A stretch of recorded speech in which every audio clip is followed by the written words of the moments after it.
కర్నూలు జిల్లా మంత్రాలయం మండలం చిలకడ్డోన హైవే పైన ఘోర రోడ్డు ప్రమాదం జరిగింది. ఈ ప్రమాదంలో ఆహ్, సుమారుగా 8 మంది మృత్యువాత పడ్డారు.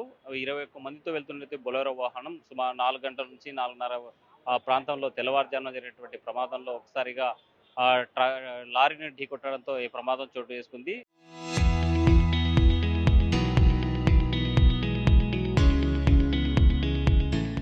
11, 15 మందికి పైగా గాయపడినటువంటి పరిస్థితి ఉంది. అయితే దీనికి వెంటనే స్పందించినటువంటి రాష్ట్ర ప్రభుత్వము, అదేవిధంగా మంత్రి భరత్ గుప్తాతో పాటు కర్నూలు జిల్లా కలెక్టర్ ప్రభుత్వ జనరల్ హాస్పిటల్‌కి కర్నూలు తీసుకొచ్చారో, క్షతగాత్రులు ఎవరైతే ఉంటారో వారందరినీ కూడా ప్రభుత్వ జనరల్ హాస్పిటల్‌కి తీసుకొచ్చి వైద్యం అందిస్తా ఉన్నారు. వైద్యులతో ఇప్పటికే మాట్లాడడం జరిగింది.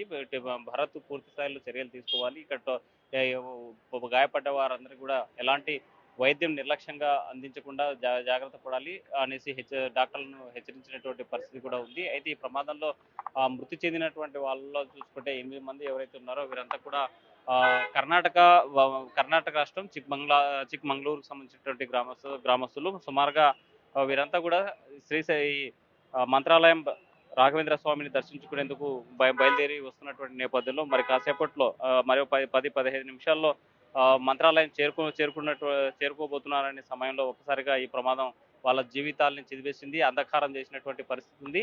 అయితే ఈ ప్రమాదానికి సంబంధించినటువంటి దీనిపైన పూర్తి స్థాయి దర్యాప్తు చేస్తాము. ప్రమాదాలు ఇటీవల కాలంలో మన నందికొట్కు ఇక్కడ చిన్న టేకుడు దగ్గర జరిగినటువంటి ప్రమాదంలో సుమారుగా ఈ 19 మంది మృత్యు సజీవ దహనమైనటువంటి బస్సు ప్రమాదం మొదలుకొని వరుసగా జరుగుతున్నటువంటి ఘటనలపైన ప్రత్యేకమైనటువంటి దృష్టి పెడతాము. అయితే బ్లాక్ స్పాట్స్ ను గుర్తిస్తాము, ప్రమాదాలు జరగకుండా చూస్తామని చెప్పేసి భరత్ గుప్తా స్పష్టంగా ప్రకటించిన పరిస్థితి. కాసేపటి క్రితమే జిల్లా కలెక్టర్ సిరి కూడా ఈ హాస్పిటల్కి చేరుకొని క్షతగాత్రులను పరామర్శించారు. వాళ్ళకు ఉన్నటువంటి ఇబ్బందులు తెలుసుకున్నారు. వైద్యం పూర్తి స్థాయిలో అందించాలి, ఎక్కడ నిర్లక్ష్యం వహించరాదనేసి డాక్టర్లను అదేవిధంగా హాస్పిటల్ సూపరింటెండెంట్ను హెచ్చరించినటువంటి పరిస్థితి కూడా మనం చూసాం. అయితే ఈ ప్రమాదం ఒక్కసారిగా 21 కుటుంబాలు అంటే 21 మందితో వెళ్ళేటువంటి ఈ కారు ఏదైతే ఆ బొలెరో వాహనం ఏదైతే ఉందో ఎక్కువ మందికి వెళ్ళాలి, వచ్చే తక్కువ ఖర్చుతో పోవాలనేటువంటి ఉద్దేశంతో వెళ్ళినటువంటి వాళ్ళు ఎవరైతే ఉన్నారో వాళ్ళంతా కూడా మృత్యువాత పడడము, ఆ కుటుంబాల తీవ్ర విషాదాన్ని మిగిల్చినటువంటి పరిస్థితి అయితే మనకు స్పష్టంగా వస్తుంది. అయితే సంఘటనా స్థలానికి ఎస్పీ విక్రాంత్ పాటిల్ కూడా కాసేపటి క్రితమే అక్కడ వెళ్ళడం జరిగింది. అక్కడ జరిగినటువంటి ప్రమాదాన్ని అంచనా వేస్తూ ఏం జరిగిందనేటువంటి అంశం మీద పోలీసులు కూడా ఆరాధిస్తున్నటువంటి పరిస్థితి కూడా మనం చూస్తున్నాం. మొత్తంగా ఈ ప్రమాదంలో మృతులకు అంటే ఎవరైతే మరణించినటువంటి క్షతగాత్రులతో పాటు ఆహ్, కో ప్రాణాలు కోల్పోయినటువంటి వాళ్ళు 8 మంది. ఒకటి అమృత, తేజస్విని, ధన్య, దీపిక, దీక్షిత, ప్రతాపు, కుమార, యశోద అనేటువంటి వాళ్ళు ఈ ప్రమాదంలో వాళ్ళ ప్రాణాలు కోల్పోవడం జరిగింది. అయితే గాయపడిన వారందరినీ కూడా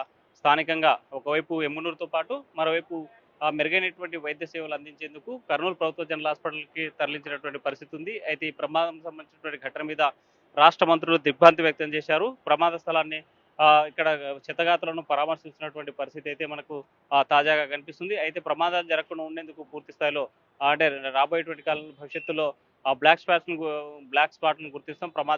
ప్రమాదాలు జరగకుండా చూస్తామని చెప్పేసి మంత్రులు చెప్తున్నటువంటి పరిస్థితి ఉంది. మరోవైపు అధికార యంత్రాంగం కూడా అప్రమత్తమైంది. కర్ణాటకకు సంబంధించినటువంటి వాళ్ళు చిక్మంగళూరుకు సంబంధించినటువంటి బాధితులంతా కూడా ప్రమాదంలో ఎవరైతే గాయపడ్డారో, ఎవరైతే మరణించారో వాళ్ళందరికీ కూడా వాళ్ళ కుటుంబాలకు అప్పజెప్పేందుకు వైద్య సేవలు అందిస్తున్నటువంటి పరిస్థితి అయితే కర్నూలు ప్రభుత్వ జనరల్ హాస్పిటల్‌లో కనిపిస్తా ఉంది. విడుదల చంద్రశేఖర్‌తో హుస్సేన్, ఆర్టీవీ కర్నూలు.